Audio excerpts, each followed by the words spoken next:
if your main why is I just want to make the most money possible, there's still a value to being inclusive, because inclusion leads to folks giving you better ideas, which inevitably will help you make more money. But going back to the example of your father, you know, being at his, I was at the funeral service, and it was, and while I've met your mom, I didn't get a chance to meet your dad.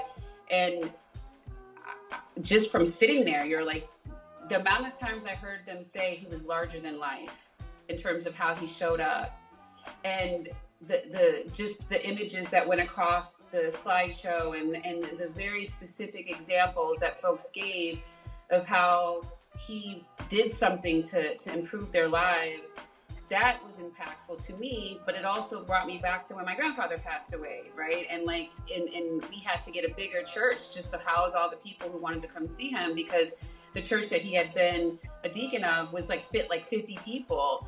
And my whole, when I got up to speak about him, I literally had written all my talking points about impact, the impact he had on people.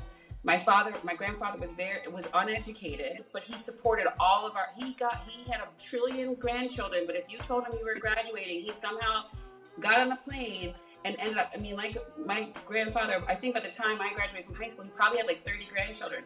He came to DC to my high school graduation. He came to DC to my law school graduation. We had a full church of people who loved Frank Norfus because of the impact he had. He worked until he couldn't. He was a crossing guard when he stopped working the steel mill. Like he was in the church. He found a way to lead in a way that brought people with him, as did Roy Gordon, right? Like, so you look at those legacies,